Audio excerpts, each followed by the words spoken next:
welcome everyone this evening. My name is Harold Miller. I go by he, him pronouns. I am the Executive Director for the Racial Justice Commission. And so I just want to thank everyone tonight for tuning in, coming in tonight for our racial justice panel discussion on the 2022 ballot questions that you will see in the November election. So it's a great pleasure, to be here tonight, to participate with you all. We have a great panel, and we are particularly excited that we're partnering with the Borough President's office and the Borough President herself here. But first, I just want to thank the Bronx Museum. I want to thank our interpreters that are here tonight that's providing ASL. My colleagues here at the Racial Justice Commission, and obviously all our panelists who are participating, including Gary Axelbank, who will be the moderator. But I wanted to, introduce the Bronx Borough President, Vanessa Gibson, who I've known for a very long time and pleasure working alongside for many years on many different issues. But I wanted to highlight one particular instance that kind of distinguished the type of person that she is. A few summers ago, there was a power outage at Jackson Houses, and when I arrived there, I worked for then Mayor Bill de Blasio, and there to assist on communicating to the residents about updates on when we could get the power back on. There was two elected officials that showed up when I was there. One was Vanessa Gibson at the time in the council, and then there was another elected official. I'm not going to name their names, not important for this conversation. And they did the due diligence. They were, they were there. They checked in. They said, they wanted to find out what was happening. They wanted updates. They had their staff assigned, and then they left because they had other things on the calendar. They had other things to do. However, Vanessa stayed, and she stayed for hours and hours. And we went around visiting seniors that she knew. She said, "I got to go to Building 5 and to knock on so-and-so's door, and go on Building 7, knock on this person's door." And for the next several hours, she was checking in on her seniors and those who needed a medicine and those who needed to stay in the cooling buses. She had plans that night. She may not tell you that, but she had plans to go out that night to hang out with somebody or somebodies, I don't know. But she had to cancel it because she put her constituents first, her community first. And so it's no surprise to me, last year the people of the Bronx elected her as borough president because she does do the work when the cameras are off, when the cameras are on, it doesn't matter to her. She's a public servant first and has always been about the people. And so when the office reached out about partnering with us to do a panel discussion tonight, I say, of course, because there's no better person that represents the Bronx and no better person that represents civic engagement and engaging with communities better than your borough president, Vanessa Gibson. And so it's with great honor, great pleasure, I bring up the Bronx Borough President, Vanessa Gibson, to the stage.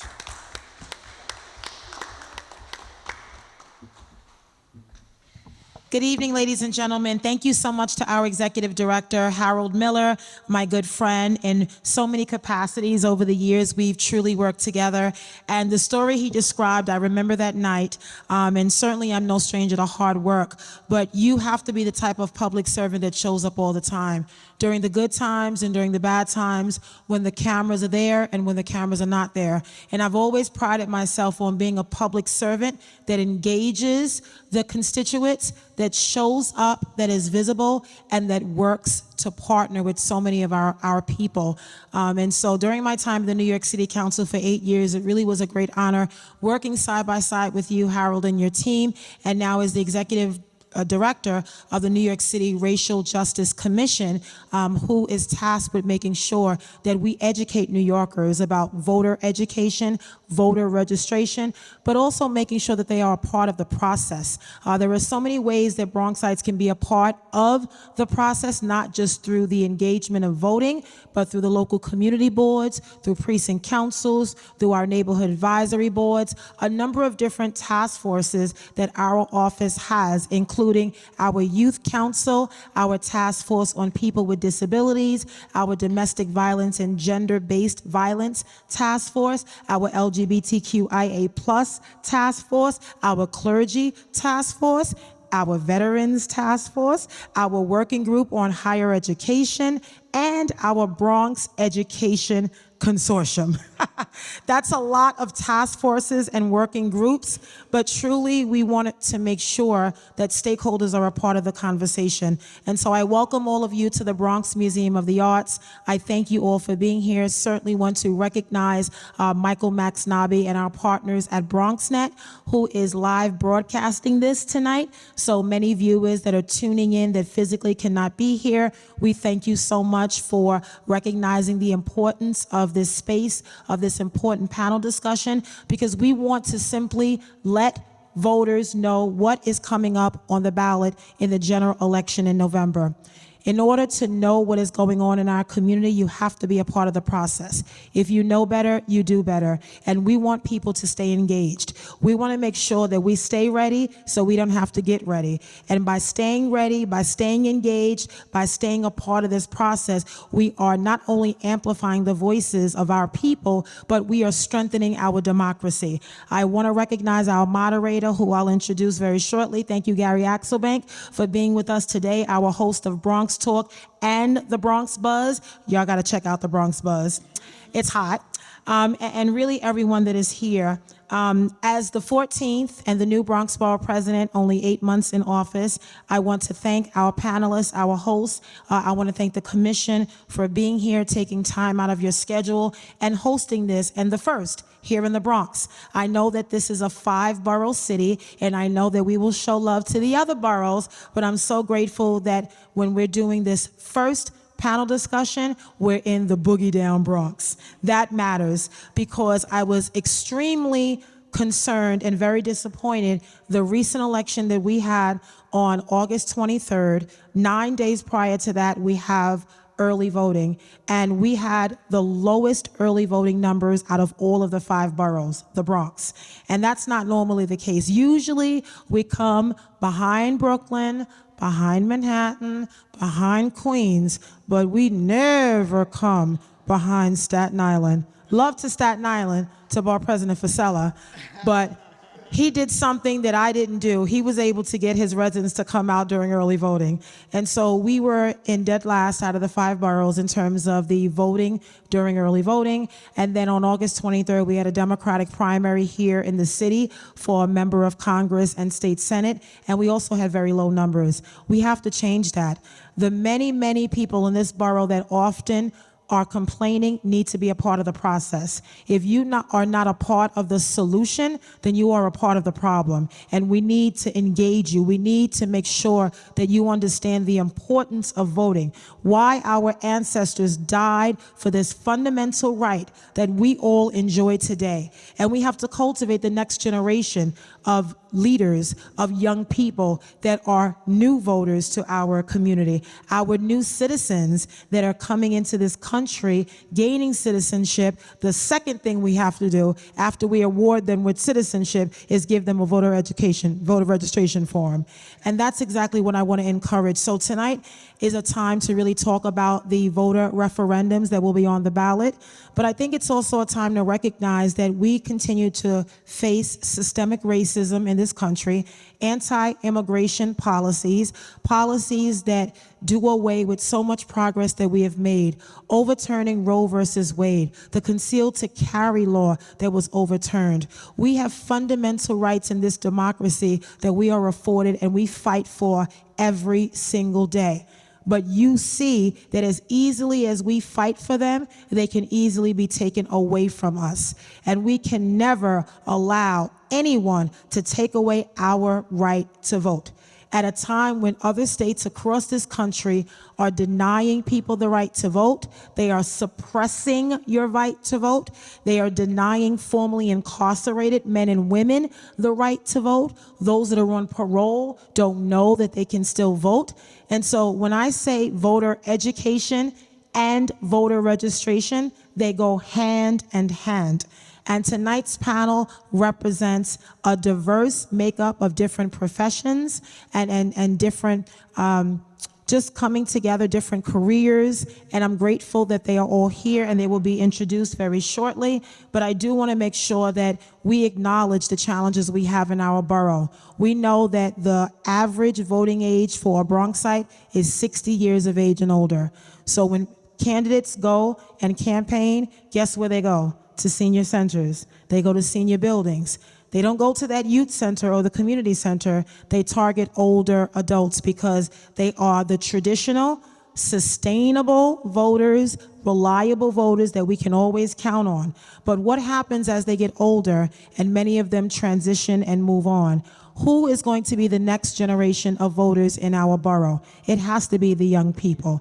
And so that's what tonight is all about. It's about talking about what's on the ballot in November, but it's also about strategizing on creative and innovative approaches so that we can get more people registered to vote and actually get them out to vote. Because you and I understand it's one step to get them to register, but it's a second step to get them to physically go out and vote. And so what you often hear, Harold knows, Dr. Porter knows, everyone knows, Henry Garrido knows, everyone knows, Dr. Saeed knows. Guess what they say?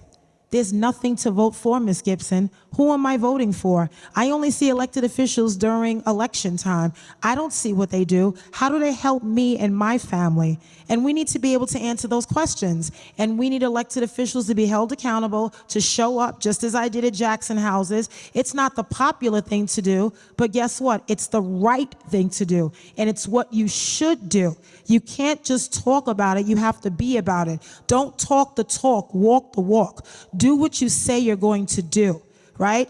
All of the promises that we make to our constituents, we have to follow through because people have been denied, they've been shortchanged, they've been underserved, they have had broken promises, and that's why they have given up on the system. And so we are the hope.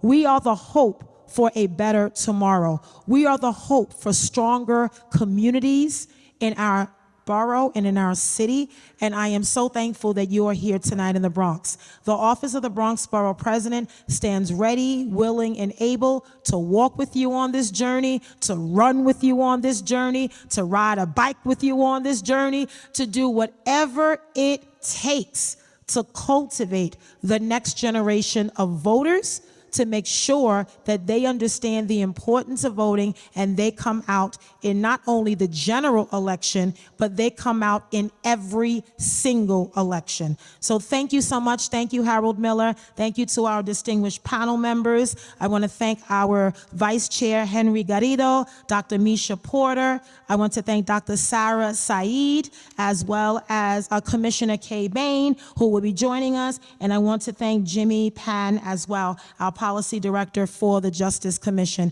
Thank you so much. Welcome to the Bronx Museum. Thank you, everyone, for tuning in. I hope that you share tonight's conversation with a neighbor, with your friend, with your spouse. Share it with somebody so that we can continue to cultivate a new wave of voters here in Bronx County. Thank you once again, and we look forward to tonight's conversation.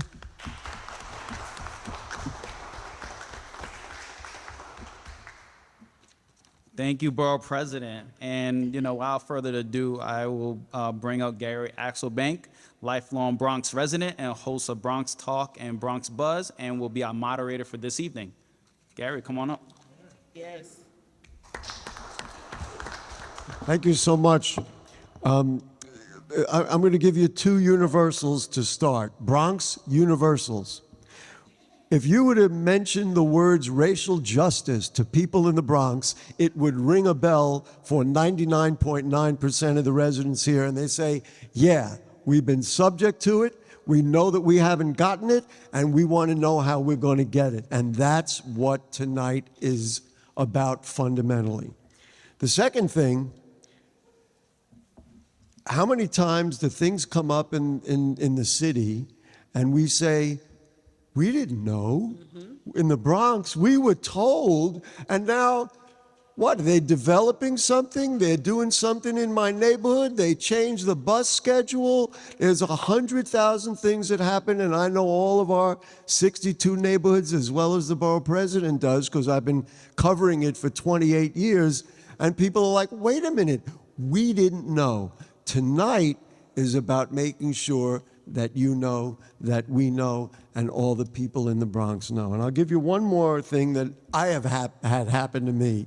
That I walk in the old days when we had ballot booths, and now you fill out the form, and you look at the form and you go, oh, I didn't know there was an amendment. And so you got a few minutes, and you don't want to take the time, there's people waiting online, so you read it, and then you say, it kind of looks okay. So maybe you say yes, or you say, I don't like that idea, and you say no. And then you go home, like I'll go home and I'll talk to my wife, and I'll say, what'd you do with that? We didn't really know. We want to stop that process in its tracks and get Bronx people to take control of what they want to see. And when you talk about racial justice, I mean, you know, that's like, what, numero uno on our list of things that are important. So that's what tonight is about. I'm thrilled that people are here. And the last thing I will mention before we introduce our panelists, I spend a lot of my time working on Bronx Talk and the Bronx Buzz, working with my colleagues at BronxNet, thinking about voter literacy. And we at BronxNet have made a tremendous commitment to voter literacy, working with putting out debates, working with local community groups that do forums like this, working with the borough president's office, and that's what the commitment is tonight, and that's what we're here about tonight. I think the amendments, there are 3 proposed amendments, they're interesting. I'm not going to pass judgment on it, that'll be up to you. But they're certainly worth considering, especially, and you look at it says right there, racial justice. If we're talking about that, we really need to know what it's about. So, without further ado, let's introduce the panel. The Vice Chair, Henry Garrido, he's a Bronx native, I'm happy to say. Executive Director of District Council 37, the city's largest municipal employees union, with 150,000 members and nearly 50,000 retirees. He was elected to a second 3-year term in January 2019. He's an international vice president of AFSCME, Asks Me, right? Did I get that right? A board member on the city's Work Investment Board, serves as a trustee on the board of the New York City Employees Retirement System, a native of DR. He is the first Latino to head DC 37 since it was formed in 1944. Nice to have you with us, Mr. Garrido. By the way, you folks will share microphones. If you want to take it off the stand, just handle it any way you want. Dr. Misha Porter, everybody knows who she is. She's the Bronx Community Foundation's inaugural president and CEO. She previously held the position of Chancellor of the New York City DOE, which you might know is the largest school system in the nation. Before taking on that role, she served as the Bronx Executive Superintendent, where she was deeply invested in sharpening school leaders' equity lens, which is what tonight is about, and building collaborative practices across schools. She is exceedingly aware of the challenges city schools and communities face, and has dedicated her life to improving the learning environment for all students. And let's put racial justice on that list. And so nice to have you with us, Dr. Porter. Dr. Sarah Saeed is the Chair and Executive Director of the Civic Engagement Commission. She's a Bronx resident and has been dedicated to building an inclusive public square for almost 2 decades. And part of that public square is the Bronx's public television network, which I am proud to represent very often. Prior to this appointment, she was a senior advisor to former Mayor de Blasio in the mayor's community affairs unit, where she worked with a diverse multi-ethnic and multilingual Muslim constituency to strengthen civic engagement. Her public service builds upon 7 years of bridge building projects at the Interfaith Center of New York. So we thank you, Dr. Saeed, for joining us. Jimmy Pan, nice to have you with us. Mr. Pan serves as Policy Director for the New York City Racial Justice Commission leading efforts to transform community input into the ballot measures that New Yorkers will vote on in November. Previously, he was special counsel to the mayor's office of Thrive NYC, and before that served City Hall in the office of the counsel to the mayor. Preceding city service, he worked at the intersection of faith and human rights. So Jimmy Pan, nice to have you with us, sir. So let's get going. This discussion will share a bit of background about the commission and development of these ballot questions that all of the New York City residents and voters will have an opportunity to vote yes or no on in November. The commission heard testimony from hundreds of New Yorkers. They designed the 3 ballot questions to solve a long-standing problem: the foundation of New York City government and its not being grounded in equity or justice. Can you imagine?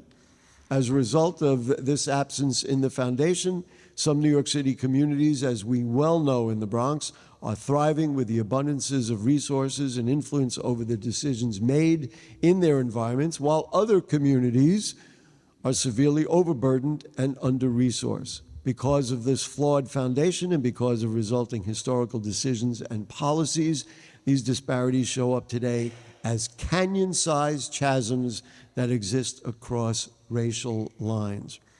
So let's get started. The first proposal is all about a statement of values to guide government.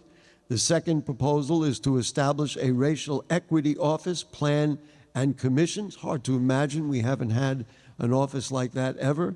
And the third is to measure the true cost of living in New York City, because racial justice often falls into economic justice.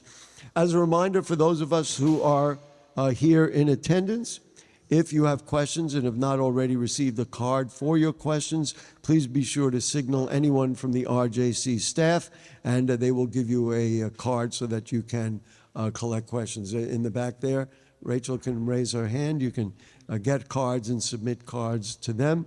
For those of you who are watching us live on BronxNet television, please email your questions to racialjustice@charter.nyc.gov, or message the team on Twitter at Racial Justice New York, and they will do their best to respond to as many questions as possible. So let's begin. That first question is adding a statement of values to guide government. The proposal would amend the New York City Charter to add a preamble, which would be an introductory statement of values and vision aspiring toward a just and equitable city for all New Yorkers. Let's start with this first proposal. Let's start with you, Mr. Garrido. Can you share with others and with the voters what this means, and what is the intention of the commission when it created this ballot question about really a fundamental concept to be put formally into city government? Thank you, and good evening. I'm Henry Garrido. I'm the Executive Director, District Council 37. I also serve as the co-chair of the Racial Justice Commission. And I just want to say that as a resident of the Bronx, I am very proud to have our board president here, and for her great work and her leadership. I thank you for your inspiration and being here with us. Last time we were here in this very room, we heard from a lot of New Yorkers who expressed a sense of frustration with the fact that the very charter, our own Constitution, the document exists to guide our principles, did not have a statement of values, a statement of principle. Think about it, right? We often have discussions about the Constitution of the United States and the preamble, how important it is, and the historical process by which that preamble was created. And here we are in New York with a tremendous history, and we don't have one. So we heard from New Yorkers, not just in this room, in the very room, but all around New York.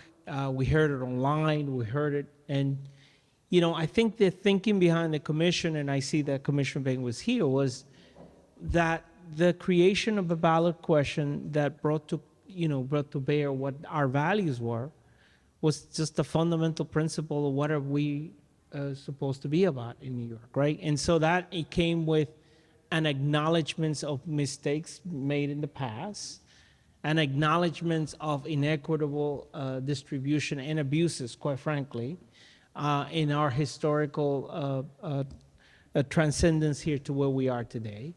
But also, we wanted to be honest, and we wanted to have an honest process by which people can acknowledge the pain suffered by many, but also move forward with growth and with positivity. And so we set aside what the many testimonies that we heard, the many questions that were brought up in a report, if you don't mind, if I could just, that was pretty comprehensive, right? So we put together this book with all of the questions, the testimony, and all the things that were brought up. And think about how hard it is to synthesize such a voluminous document in so many hours of testimony and people. But one thing that was like a recurrent theme is this issue of statement of values. So for us in the commission was very important as we put together the ballot questions, that we gave back to New York as an opportunity to reaffirm that. So I'm glad and very proud of the work that we were able to do in the commission in taking all of the ideas. But this one is one that I think I'm very proud of because it's a statement of values, in our Constitution. Let me just follow up then. A statement of values is nice. How does it play? What would Bronxites see as a result of having this in the city charter? Well, I think that, we talked about the concept of trust, right? In redeeming an inequitable distribution of resources in a society, right? And it wasn't just resources. There's a feeling of distrust of many. I think what you're going to see on the value is the establishment of a statement, the establishment of a preamble, the establishment of that begins with an acknowledgement and then moves forward to this is what we are about in New York. And I think that for the residents of the Bronx, right, my neighbors, my brothers, my sisters, the people who are here, many union workers that I represent, I think that's going to be an important part. And, it's on the ballot. Now it's up to people to decide whether they want to see that or not. Dr. Saeed, let's bring you into the dialogue. One of the things that I alluded to at the beginning was a overwhelming sense of disenfranchisement that so many Bronxites feel about not being included in decision-making, maybe not being informed. That's part of what the issue is for any number of reasons. Do you think that this sort of concept and making this part of the government, in essence, is a way to get Bronxites and, of course, all New Yorkers to be more civically engaged? Yeah, I think, first I Pull wanna that just- microphone closer to you, if Closer? you would be so kind. Thank you. This better? Yeah.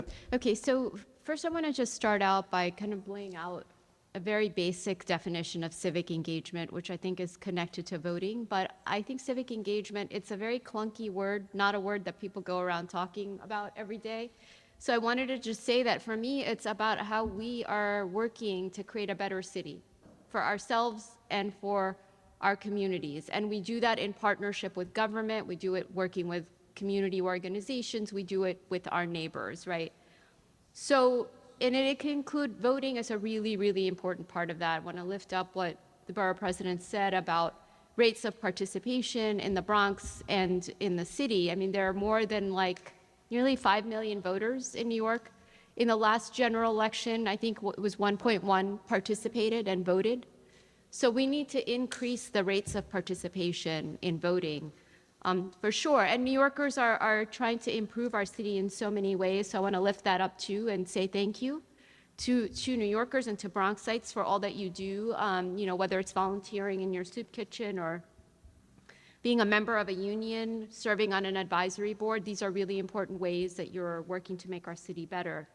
The city charter organizes how New Yorkers are governed, right? And it tells us the things that we can hold government accountable for.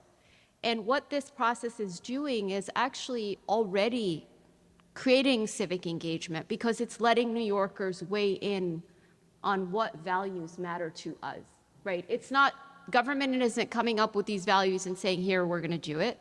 It's asking New Yorkers, do you agree with these values? Do you agree with these priorities? So that's a really important way of shifting civic engagement.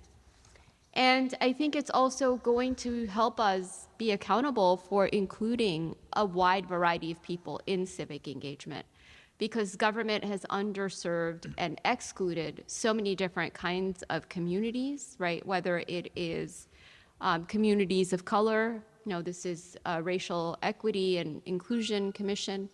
But we also need to think about, like, in addition to that, what about intersectionality of identity, right? There's young people who often feel like they're voiceless. So there's just a lot of different ways that we could be thinking about inclusion. So values centering inclusion, equity, racial justice, and recognizing the history of exclusion that we've experienced, I think is going to be really, really important. And it allows New Yorkers to, again, hold us accountable to a standard, to a set of values. So I think it will profoundly shift civic engagement. Again, gives New Yorkers the opportunity to have a voice to go and vote and say that we collectively agree that these are our values. And then the next step is, once it becomes a part of the charter, to hold us accountable. Thank you very much. Dr. Porter, you have been a New York City chancellor. You have worked in the DOE. You've worked closely with elected officials. You've tried, I'm sure, for better or for worse, to try and guide some of the thinking and some of the, the results, and try to get a sense of philosophy, a sense of equality in the way things are handled. Do you like this idea? Is this a good vision that could influence city decision making on a number of issues that would affect a broad spectrum of New Yorkers, especially here in the Bronx? Yeah. So short, yes. Okay, that's good. Easy answer real quick. But I think first it's important to note that I'm an English teacher by trade. And so language matters, right? And so language that acknowledges harm, sets clear expectations matters. It's an important starting point for how we approach racial justice in this city. And, when I think about the role government plays, as I sit by my brother and my friend Henry Garrido, who represents a union that is filled of predominantly Black and brown folks who were at the front lines during the pandemic, it reminds me of a moment I had when I was chancellor, and a cafeteria worker came up to me in a park and said to me, I don't have the option to work remotely, and my own kids are struggling in school. And so who helps me? Because I have to go to work every day. And that's a harm that we need to acknowledge in our system, a harm to a group of predominantly Black and brown folks in a union who are the least paid in the large system of the DOE.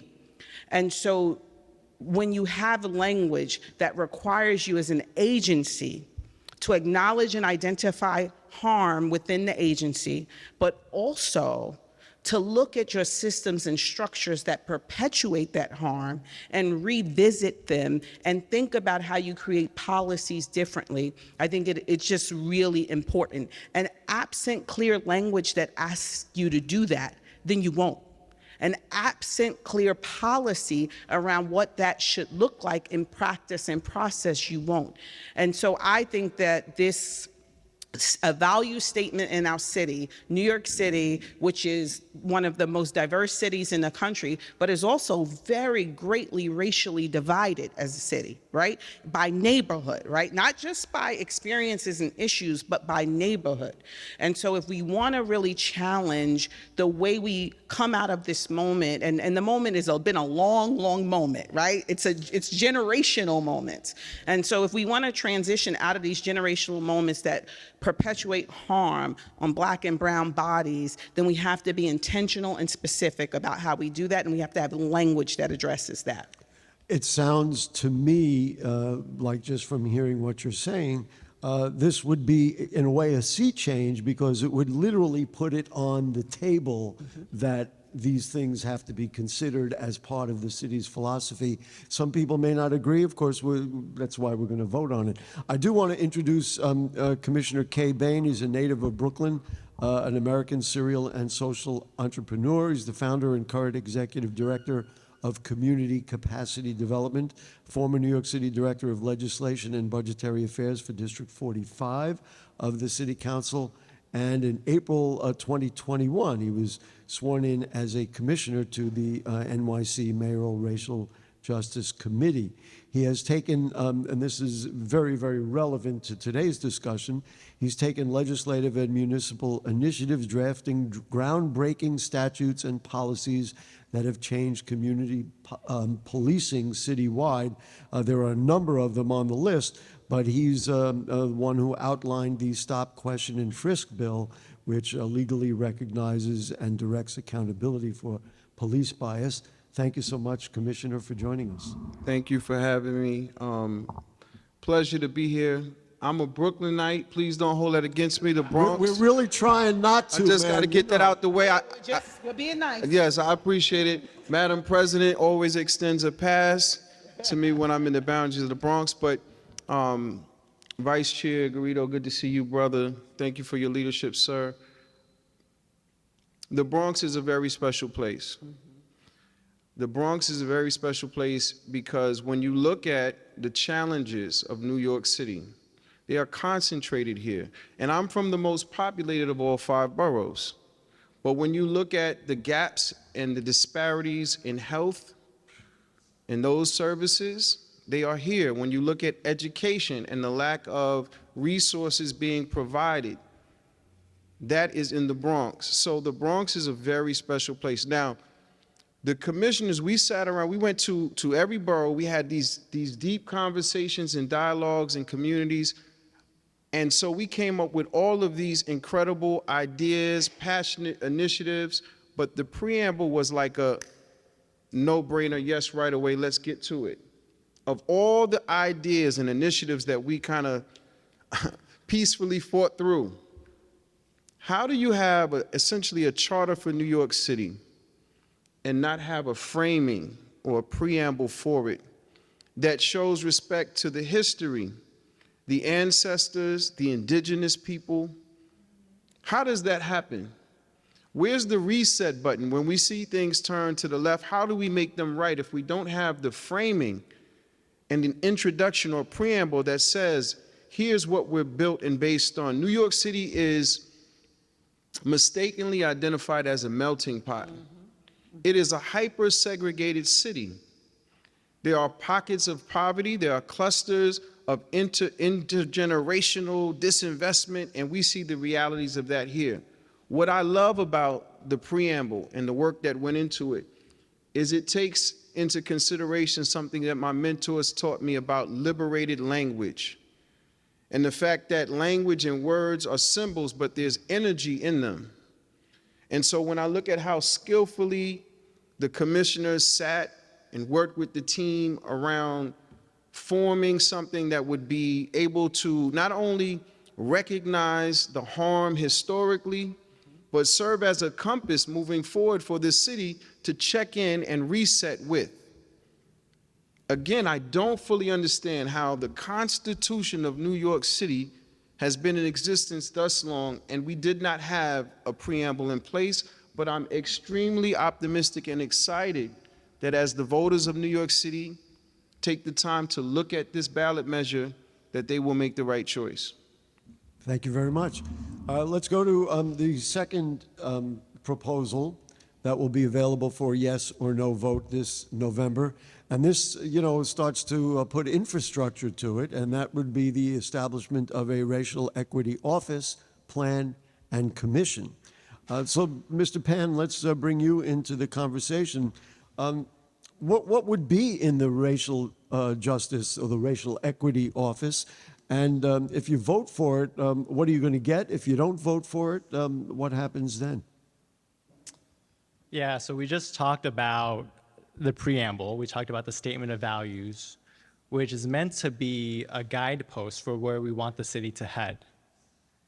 And so question number 2, which is about putting in the infrastructure for racial equity, is trying to answer the question of, okay, we set this destination, who is going to drive the city towards that?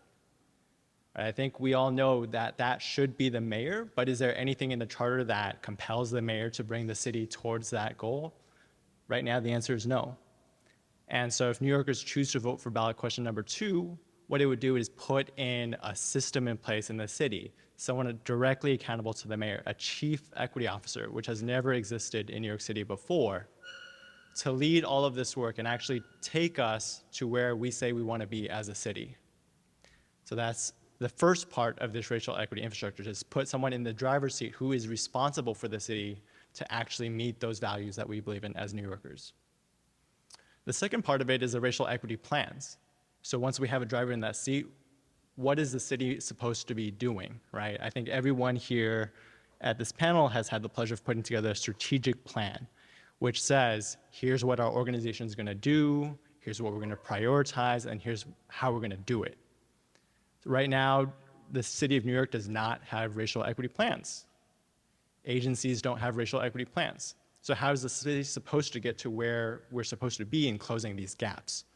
Right, so what the ballot measure number 2 would do is have this chief equity officer create a racial equity plan for the city every 2 years, and every agency has to create racial equity plans every 2 years.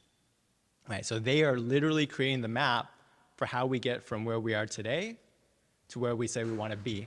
And those plans are to be public, so everyone here across the city can review them, can understand what steps we're supposed to be taking, and can see whether government is walking the walk, like the borough president said earlier. We need to walk the walk, and we need to have something that shows us what the city plans to do. In those plans, every agency will have to show at least one thing that they're measuring about how well people are doing in the city. Right? You would think that would be a no-brainer that already happens in New York City, that we're paying all these city employees, all these public servants to improve outcomes, right? Like your health, your education, your street quality. But actually right now we're not required to measure that. And we're not required to measure how different that is neighborhood from neighborhood, right? So what this would do is actually make that a requirement of the city every 2 years, and that data is going to be available for everyone to see. So again, you can hold the mayor and the city accountable for reaching those results. Right? So that's the second part of that. The third part of that is, who's going to check this process to make sure that the mayor's actually doing it? We heard a lot from New Yorkers when we went to every borough that people want a voice in government, and we want to think about how we can actually accomplish that. So the third part of this is going to be an accountability commission, a commission on racial justice, made up of New Yorkers in the community who come together and sit like this, meet with community members, and actually hear from them what they think is most important in the city. What should the city be doing? Not what the mayor wants to do, not what commissioners want to do, not what's easy to measure or what's going to happen already this year, but what New Yorkers want to see. What is most important to be in those racial equity plans? And so this commission would make those recommendations, would hold the city accountable to those plans, and again, review those plans when they come out. That way we have New Yorkers have an actual voice at the table as the city is creating its strategic plans for the next few years out. Right? So again, the whole purpose of this is to bring something into the city charter which has never existed before. It doesn't exist in any other city in the nation. Right? So this would make New Yorkers the only people to live in a city that has this level of infrastructure directed at racial equity, directed at measuring outcomes, and directed directly, I've said that too many times, but focused on improving outcomes for the people that live here. Saeed, I don't know if that got on there, but so thank you very much. And now, Dr. Saeed, we know that this New York City bureaucracy is immense. And the thought of adding another office, and people will say, well, wait a minute, we're adding another, agency, another office, just more bureaucracy to get through, more bureaucracy to present the concepts to the city council to vote on or to fund or things like that. Are we going too far? Why can't we combine efforts using resources that already exist in the city of New York? I think that's a really important question for New Yorkers to be asking, because after all, it is your tax dollars, our tax dollars that are going into the government, how government is structured. I think it's true that, the city has been paying more attention in the past couple of years to equity. I think we need to create a formal process and system and structures that will take that to the next stage. As we just heard, the importance of New York City leading in this space and being a unique space where we get to really create the systems to ensure accountability of government to the people. I think it's really important to think about this, everything that was mentioned, as a package, right? To have somebody who is a chief equity officer, to have agencies be mandated to create plans. That's a really important step. And then to have an office and a commission. I think the commission piece adds a really important layer here, which is that it continues to involve the public in what this office is doing, right? The commission is a body of people who are members of the public, who represent communities who are underserved, underrepresented. And at the same time, because commissions are required to have open meetings where the public gets to see how the commission is doing its work, gets to offer testimony, it creates an ongoing process where New Yorkers continue to be involved in the work of this body. Right now, if you ask New Yorkers and if you ask Americans what they think about democracy, we all know there's a huge breakdown of trust.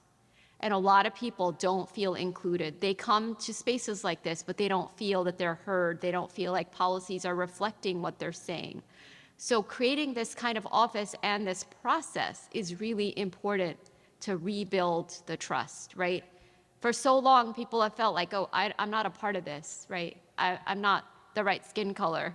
People don't hear me. People don't listen to me. But here we have an office that's actually going to pay attention to that you can actually vote on to create. And I think that's a really important thing to uplift. Thank you very much. Vice Chair Garrido, what was the idea here?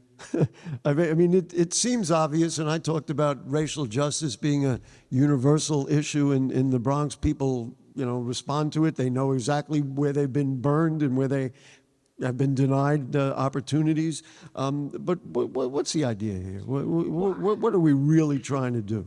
Yeah, I think, by the way, I think New Yorkers are incredibly astute about the things. They might not know how sometimes inner working government, works, but they know not only intuitive, they actually have experienced inequities and they react to it. And so to your point of whether in fact this is just another layer of bureaucracy, it is actually the opposite.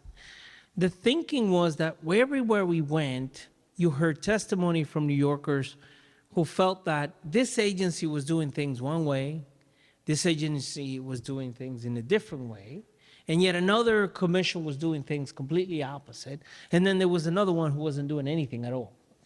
And so the idea of creating a commission was actually with the specific intent to challenge those agencies to do the right thing, to do at least to have measurements of accountability, to show and reflect on data. Now, we heard testimony of incredibly well-prepared, educated Black women who were getting paid $10,000, $15,000 less than their counterpart, doing the same work. And I was appalled. As a union leader, I felt like, my God, I negotiate contracts for a living. I'm surprised the city's not mired in litigation. It turns out that we are mired in litigation in many instances. And so the idea by creating a commission and establishing a plan and having a chief officer was precisely that, was to bring to the point of a level of consistency and a level of accountability for that consistency and establish a plan. And the last thing I'm going to say that I think it was incredibly moving for me also is that equity meant different things from different people. I remember when I became the head of the union 6 years ago, going into a room of negotiators were negotiating healthcare, right? And with all due respect to my brothers, mostly men couldn't comprehend why it was important to negotiate reproductive rights for women. They couldn't relate, no matter how well-intentioned they were, they just couldn't, right? And so I think to have diversity in the very agencies, in the very plan that we're doing is critical, right? It's important so that you're not defining equity through your lens without having the opportunity to having different voices. So diversity was important. So I think the thinking behind this was we needed to create a plan of accountability and establish, and not just to the mayor, to Jimmy's point, also commissioners, agency directors, elected officials in general, departments. I think that was really important part of the thinking behind it. Thank you. Dr. Porter, I asked you a kind of a policy question before, but after all, you've spent a large part of your career with children. Let's talk about all of these proposals, and even this one here about creating an office and how will it affect children and their families? Will it affect children and their families? Are we doing something that's going to reach down to our future? So the majority of New York City's public school children of color, right? And so this, again, and I think it's important to continue to say that it centers race as a leading lever. And I think it is important for our leaders, particularly when we say we want to address issues of equity, that we lift up racial equity as a separate space. It's the area that people don't want to deal with, that they don't want to acknowledge. And it's important that if you have a clear racial equity agenda, that agenda sits adjacent to the leader. And the mayor is the leader of New York City. And so if there is an office and a commission that sits adjacent to the mayor that is guiding policy across the city, well, I'll tell you what it means for the over 80% of the students in New York City public schools that are children of color. But because we're in the Bronx, I think it's important to acknowledge that this is the brownest borough in New York City. And ensuring that education systems, the system of education, the leaders and educators across our system acknowledge the role that race plays when you are educating children of color shifts the dynamic. I became Dr. Porter because I spent my time studying the role of the importance of developing and sharpening leaders' racial equity lens in service of supporting student learning. And what that means and what it challenges us to think about is in a borough like the Bronx, where we have the largest, number of students of color in our schools who show up brilliantly, amazingly, perfectly imperfect as children should. And they come with them all that children come with. Well, when you challenge leaders to think about how you teach in those spaces, you change the conversation from what do we need to do with these children to what do we need to do to show up in service of? What do we need to do to shift our practices so we're acknowledging their lived experiences, we're acknowledging their racial identity as part of their learning, as a part of the teaching that happens in school, and that the onus becomes on the adults to be the learner, to make adjustments, to understand how you show up, and also to recognize your own racial identity. What Vice Chair Garrido talked about, we are all different people on this panel and have varying lived experiences in our various skins. And that presents when you get in front of people in different ways. And so first you gotta reckon and grapple with that in order to be able to serve well. And when a system is requiring us to really think about race, to center race, as a leading lever, then we are showing up in service of, as opposed to requiring that communities and schools and students conform to who we are, but that we enter communities like the borough of the Bronx, which is why I came back home to lead the Community Foundation, is because I believe in the possibilities of young people in the Bronx. I've seen the amazing things that they can do. Heck, I was one of them. And so it's just really important. Applaud for that. Thank you. Me and my brother right here, my sister. But I think it's just really important that race is centered, it is adjacent to the leadership, and that it's guiding the work of the adults. Because we always look at the communities we're serving as what we need to do to them, as opposed to the ways in which we show up in those communities. Thank you very much. Commissioner Baine, I just want to address something. I think it was Jimmy Pan who mentioned, maybe it was Dr. Saeed, I forget. All of the panelists have been so interesting. The comment was, this is the only city in the nation that is doing this. Now, is this the right thing for New York City to do? Let's just talk about this. And once you bring that up, we know what's going on out there in America. And there are places that are going to hear, if these pass, what? New York City is doing that? In our school system, we're actually going the other way and taking these concepts out of school. So let's just talk about the nature of New York City and how these proposals fit into who we are. Brooklyn, Bronx, Queens, even Staten Island, Manhattan. Absolutely. I'd like you to address that if you would. Yes, sir. Proud New Yorker. We all are. We can agree there. All the challenges that we face as a city does not take away from the fact that as New York goes, so does the country. We have been innovators on so many levels. We are a resilient, thriving city. And so, again, I'm very proud of this second measure for the fact that it is about accountability again. It's unfortunate that it's innovative to say that we're paying attention closely to how race affects and impacts outcomes in this city. It's unfortunate that we have the title of innovators once again in New York City to do something as fundamentally and foundationally important as to make sure that the metrics actually are relevant in the conversations that we're having. What do I mean? So the work that has led me here most recently is around community public safety. And one of the projects I had the privilege of working on, we were able to stop shootings from taking place in the largest housing development in New York City, but also in the country. And so when the press came and the media came, they said, wow, look how many days this organization or this team of community stakeholders have been able to stop shootings over 1 year. Thank you. Thank you. And we're very proud of that work that we do all around the city to achieve that. But here's the zinger. It's the wrong metric. From my perspective and vantage point, it is not how many days. It's more so about the way that we shift the paradigm in communities of color and encourage dialogue between seniors, elders, and young people.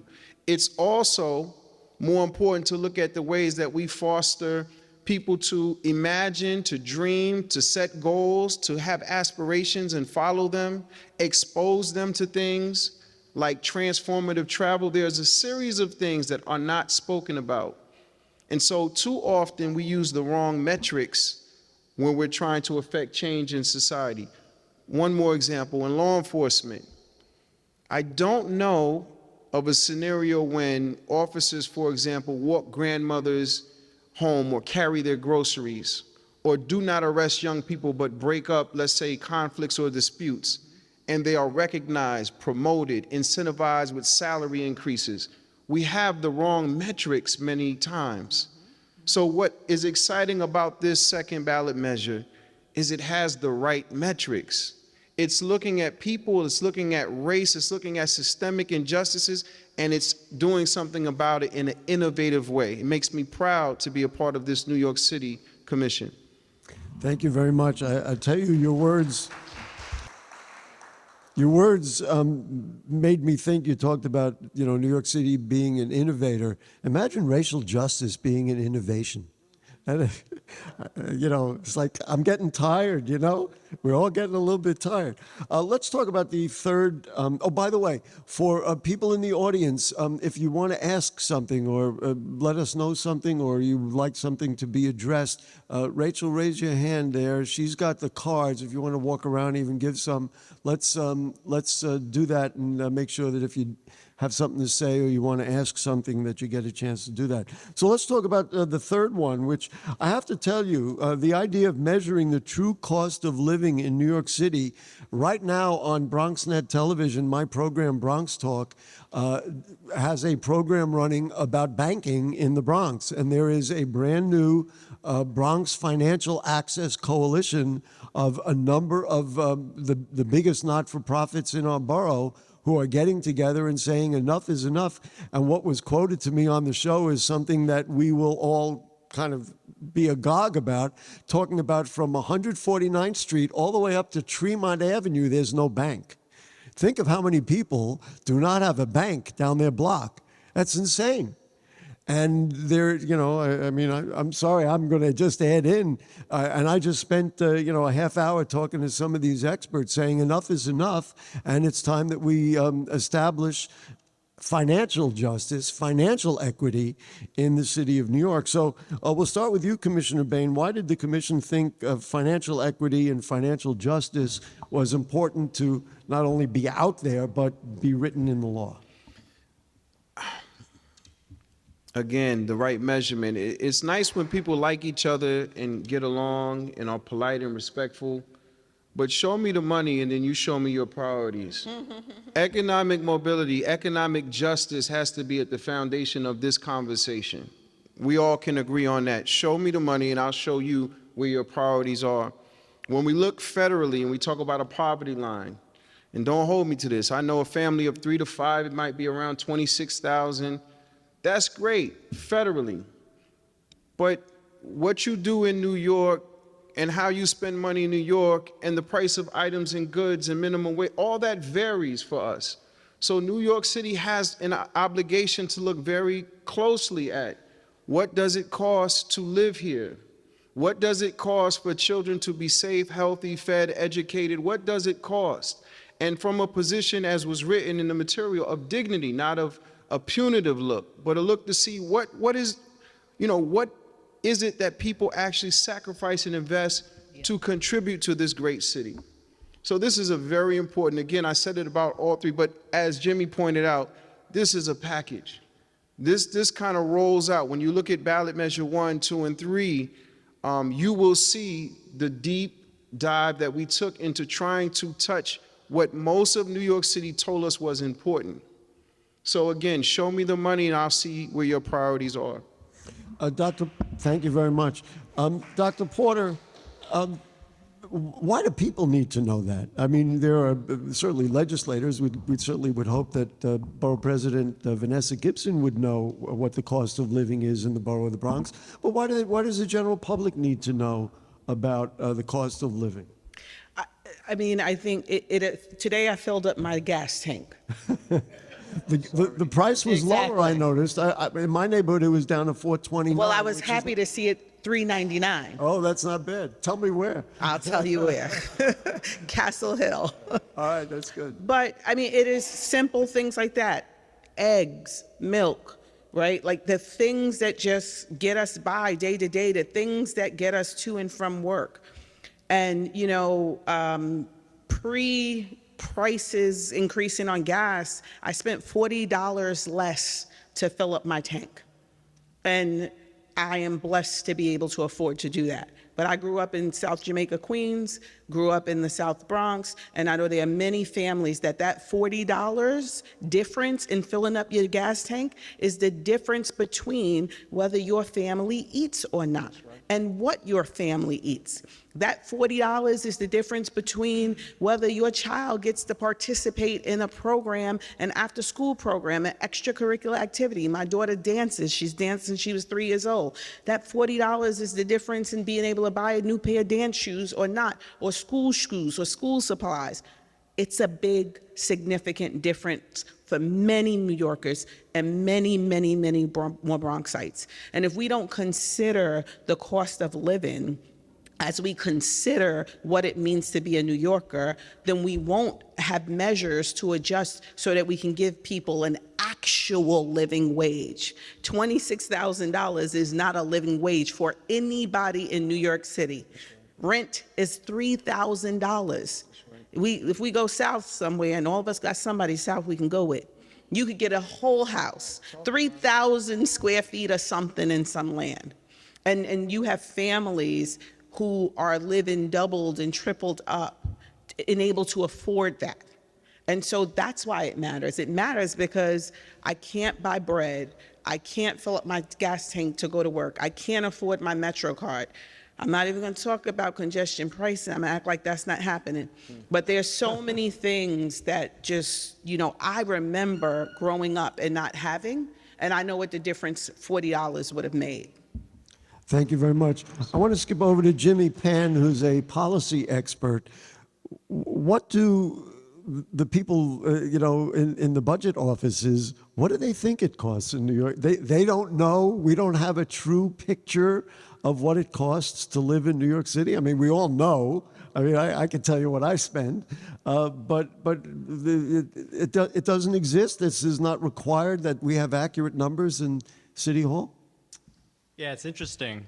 I wonder how many people here know what goes into that poverty measure, right? That $26,000 number. I bet no one knows, right?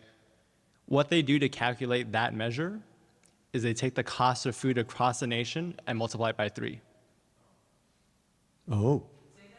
They take the cost of food across the nation, average it across the nation, and multiply it by 3. They just blew your mind. There you go. That's the poverty measure, right? Not talking about food prices in New York, and not talking about anything else, but that was that old methodology that was in place when they first came up with it, and it hasn't changed since. So I would say, we should think a little bit about why that hasn't changed and why we continue to use that number. Is it so that government can say, we took these families out of poverty and count that as a win? Is it so we can say, year over year, we're bringing 5% of families out of poverty and count that as a success? Is it so a politician can say, we don't need to put money here because there's no families in poverty in this community, right?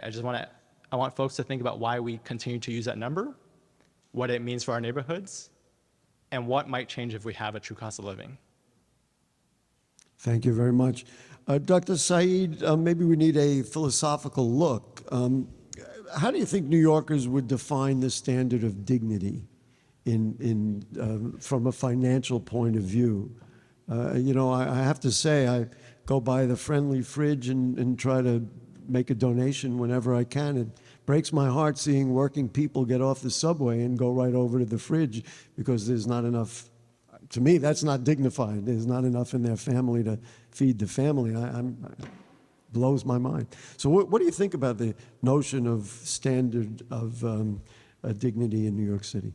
I think it Just connects. grab that microphone, don't be shy. Connects to what Jimmy was just talking about is how do we affirm the basic human dignity, inherent human dignity of all people, regardless of race, right? Because that has been such a huge issue in our country where people are not affirmed in their dignity based on the color of their skin. And what we're moving towards in creating this kind of measure is a more comprehensive look at what does it take. It's not just about food, right? It's about where you live, that you have been denied dignity, the quality of housing, how you dress, what you're paying for gas is part of that transportation. So I think what we're moving into is really being more aspirational and giving us more of a solution that we can move towards. Whereas if you think about the measure of poverty that's very limited, it kind of narrows the solution down to one area. And I think by creating this more holistic look at what does it take for people to thrive in New York City, not just to survive and eat, but what does it take to thrive? And how do we hold ourselves, our community members, and government, importantly, how do we hold government accountable to help create the conditions for thriving in New York? I think that's what this measure is doing, and thereby affirming the dignity that we all inherently have. Thank you.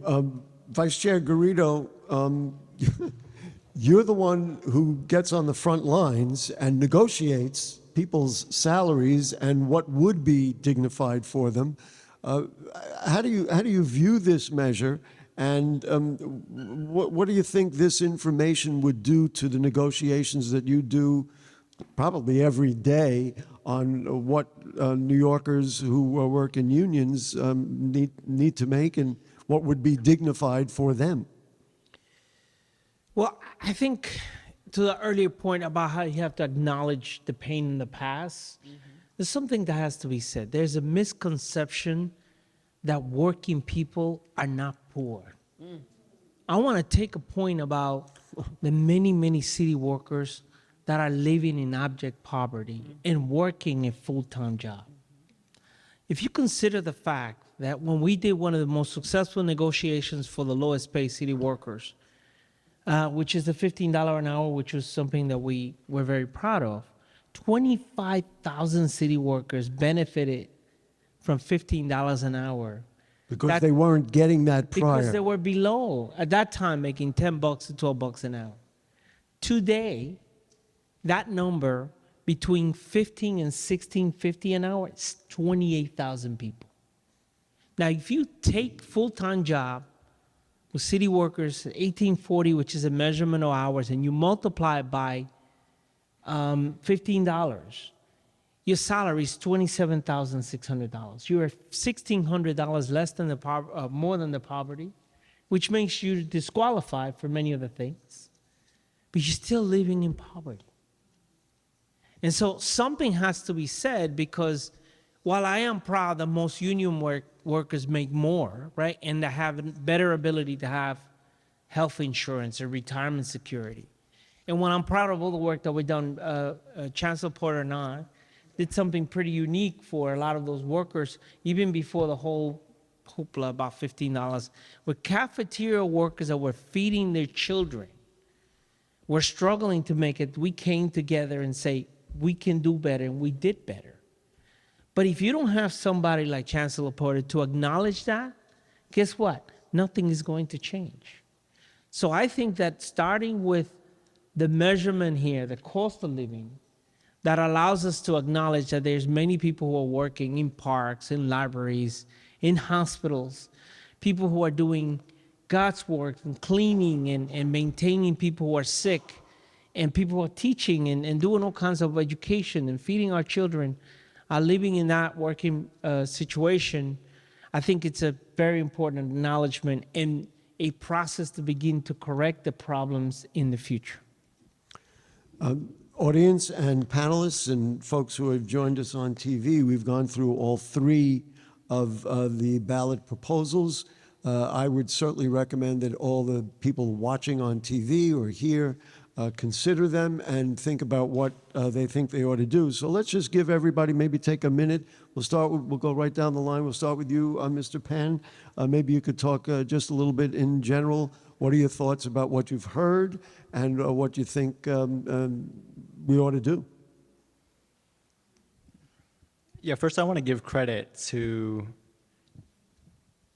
the folks who helped us develop these ballot proposals, right? We spoke to people in the boroughs. We had panels with some of the nation's leaders on these topics. You know, one of the first people this commission ever talked to was Chancellor Porter. We talked to so many experts about what we need to do to turn our education system around. One of the things we heard was that we need to measure things differently to reach success. You know, we heard about Commissioner Baine's vital work in actually lowering public safety issues and how measurement is a key part of that. And so one thing that really makes me proud of is that these ballot measures really take what we heard from these national experts, from these local experts, and experts in the communities themselves who told us time and time again about these issues that they faced. And it was no easy task to think about what we could put into our city's foundational law to actually honor those things, but I think we did an okay job at doing our best and making something that was easy for folks to understand and can see themselves in. And I think that if New Yorkers, you know, go to the polls and think about what they want to see for the city's future, I hope that many of them will see themselves reflected in these questions.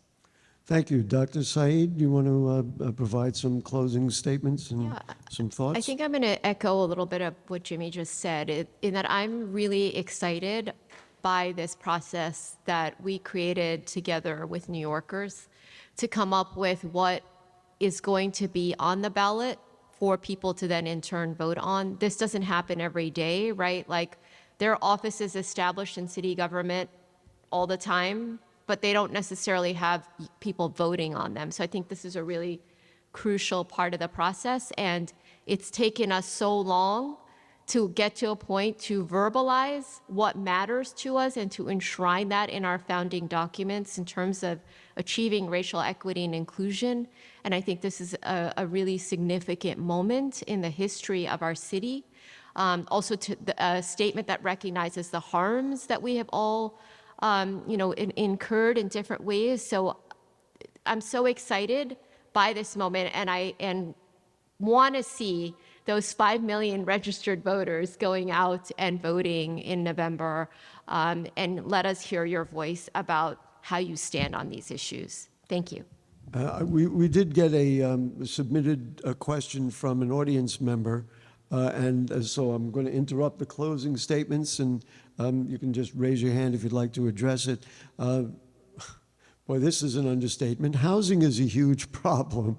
I don't mean to laugh. It's so serious. What is the guarantee to secure stable housing conditions, which of course is one of the bases of life? Do these 3 amendments in some form help address that? I don't know who wants to weigh in. Jimmy, you look like you had your hand up. Go ahead. Yeah, I can take a first cut.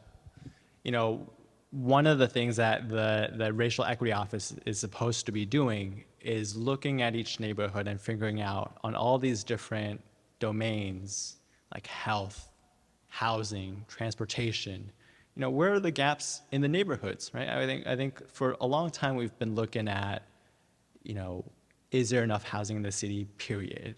Or how are the best doing? And not really looking at, which neighborhoods we really need to direct our city's money into, which neighborhoods we've underinvested in, which housing stocks have gone under-repaired for very long in which neighborhoods, and how do we actually make sure that all the mechanics of government are directed toward that. Like, we haven't had that in the city. You would think it's a very common sense thing to do, where you identify a gap and the government knows based on the law that it's supposed to address that.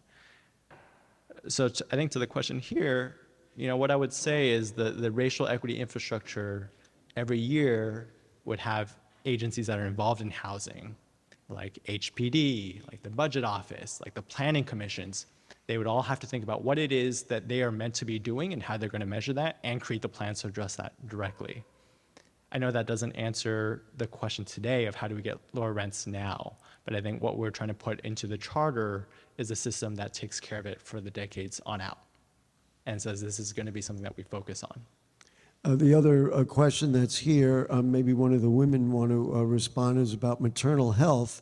Women give birth but often end up with complications, and we don't talk about them, especially, and this is a hurtful thing to think about, is voiceless women. So let's talk about that. Dr. Porter, you want to have a word? I'm sure you would, about women and their issues in relation to what we're talking about here today. I also just want to acknowledge the borough president has been a real leading voice on women's reproductive issues, and so I just think it's important to acknowledge that. And I spent the start of the year in my own healthcare situation, and as a Black woman, when you walk into a hospital, nobody knows that you are who you are. You are a Black woman entering a healthcare system. And, we have to ensure that women of color in particular, are treated with the dignity and respect that they deserve. And that our healthcare systems acknowledge the role that race plays in how we deliver quality healthcare, or how we don't deliver quality healthcare, or how we expect people to suffer or not suffer. Right? It's as simple as that. And also, how do we engage in real preventative health care in a real way and engage women of color in that process where we are being proactive, and our doctors and our healthcare providers are being proactive with us about our health, and not just continuing to perpetuate the stereotype that we must continue to be strong and take everything. We deserve rest.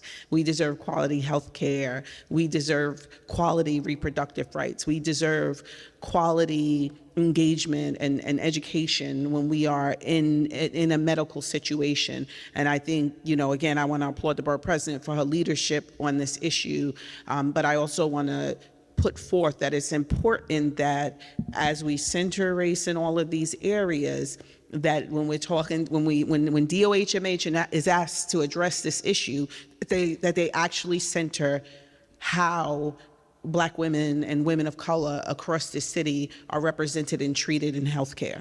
I can't tell you how many programs I've done in 28 years in the Bronx on health disparities.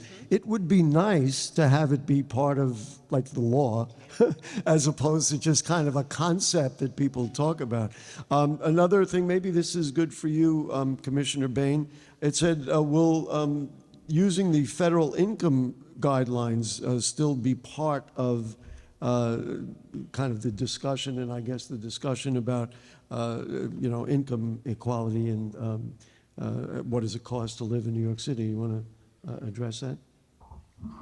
I do. I'm thinking about the history that leads us to where we are and how the centuries that it took us to get to this place where we have to fight, dig in and fight harder than ever.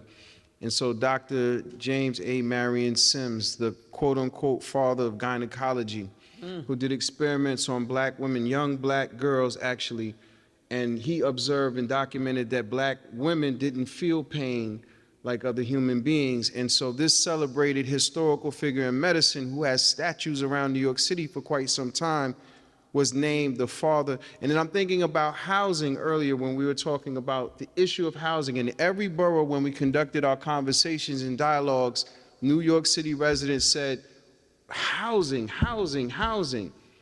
But then the redlining that led us to this reality where we were intentionally, people of color, redlined out of opportunities, and the banks were complicit and government played a role, and even, the veterans were separated by race to receive some and others not to receive, et cetera. So there was no place in the injustice where you were safe from the inequity that was being allocated and distributed. So again, the preamble sets to give us that reset to say, okay, here's the compass. We should check back and make sure that we're moving in alignment with that moral compass. Additionally, to look at the cost of living in New York City is important, because if you can't measure it, it goes anywhere it wants to go. We have to have a foundational starting point. And my point in saying that historically, intergenerationally, for centuries, this has been allowed to happen means we don't have a silver bullet. So voters and people who are educating themselves around the city on what is being proposed have to understand we didn't get here overnight. But what's important about what is being presented in all three instances and all three examples here are things that focus on the root causes, that focus on what has led us to this juncture. And so I see incredible opportunity because, again, there's something called false generosity. Paulo Freire writes about this, and true generosity. And true generosity is when you focus on things that, again, affect people in real ways for their life. False generosity band-aids things. It's what politicians do. It's when they pick up babies and smile at the camera, then they leave. It's the pop-up shop approach. But elected officials, like some that are here, and community leaders, like some that are here, and residents of New York City, most importantly, said that we want to address the root cause of what has been leading us into this mess and fix it that way. It's going to take time, but every one of these ballot measures, from my position, is leading us in the right direction. Thank you. Let's continue with our closing statements. Mr. Garrido, I think we're up to you. Thank you. I want to close, but I want to clarify something, that our mission, right, to change or make recommendations on the ballot questions we're limited to what we can do in the city charter.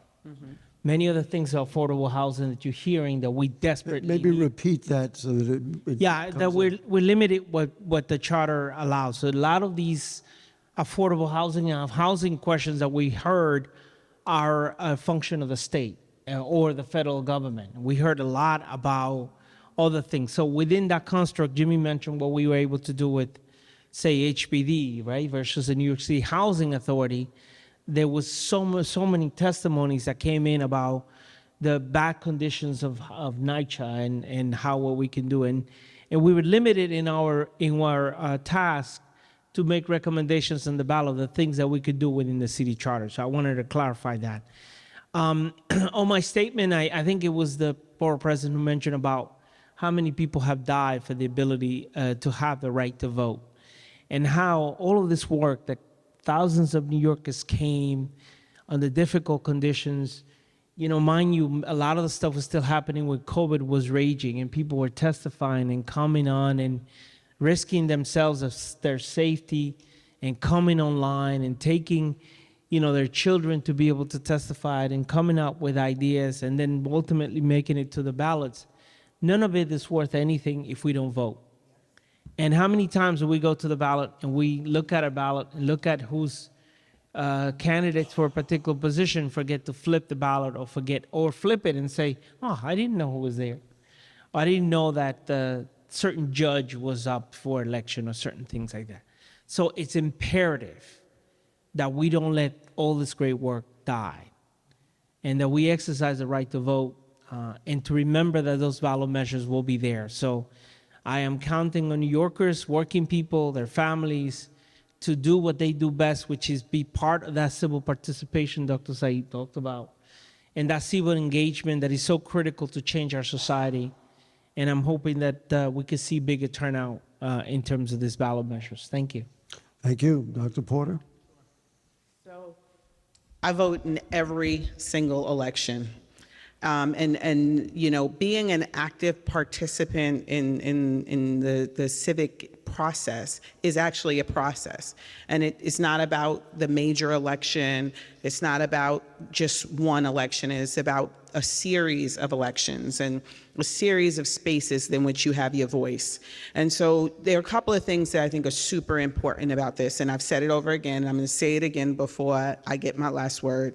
This centers race. There are so many young people of color from the ages of from voting ages, right? 18 and 27 who don't see themselves in decisions that are made. And I believe these measures really speak to centering young people and centering young people of color. So my hope is that we continue to educate folks, that we continue to have conversations about what's on the back of the ballot, that we continue to talk to young people and all people about the process of being engaged, being politically engaged, because it's not just about the day you show up on election. It's about knowing what's on the ballot. It's about understanding what you're voting for and who you're voting for. You know, I look up my ballot before I go to the polling site. And maybe I'm just a crazy voter, but I understand how important my vote is because I've seen when we have low turnout, what that turns into, and when we have high turnout of people who want to hear their voices, what that means. And so I challenge us to continue, and I want to thank the commission for their work, but to continue to educate folks across the city on these measures so that we actually get them voted into law and that they pass and become a part of the charter. Thank you. We got one final question, and I think it would lead Commissioner Baine right into your final comment. It said, what conversations have taken place to address racial and generational trauma? I mean, that in a way is what this is, right? That's a big question. It We're is. talking about mental health. 100%, and I think so much plays into that, right? That's big. We need resources. You see what happens when people of color, human beings, have opportunity and access. You see what happens? Miraculous things happen. I want to say thank you to the Bronx for your active participation, contribution, leadership in this process. This is our work. Everything on these ballot measures, all three of this came from the people in the, I'm a young man who comes from a single parent home, was raised by a mother, and poverty is not something that I'm unfamiliar with. I know what it is to eat, sleep for dinner. I understand what it is to not be able to afford the subways in New York City. I know what it is to see and feel those handcuffs and those doors closed. I know all of those realities that come from not having and not being a part of the dream, the beautiful dream of New York City. So this work that we've done, that we're presenting back to the public, is the public's work. It comes from you. There's nothing here that we conjured or put together of our own will, of our own. It's your words and your work, and we're presenting it back. I think now, as has been said, let's increase the dialogue. Let's tease out any misclarifications or places where we're uncertain. Let's talk about this. Make sure people know and understand how to turn that ballot over, right? As was pointed out, because it's going to be on the other side. But let's make it clear that these are the wishes, the will of New York City being represented here. That's our responsibility collectively. Thank you very much. How about a nice round of applause for our 5 panelists? And for also the Racial Justice Commission for making us all think and figure out a new way of looking at New York City that would be a much more just place to be. We'll just mention that you can visit nyc.gov, nyc.gov/racial justice for more information, and you can sign up for more information and event notifications. If you're unsure where to vote, you can visit nycvotes.org. There's also vote.nyc. You can make sure you have your local polling site. nycvotes.org is a great place to do that, and so is vote.nyc. So I want to thank Borough President Vanessa Gibson. Let's tell the truth. A lot of elected officials come to events like this, and they make their speech and they go. Vanessa Gibson, she's a little chilly. She put on her wrap.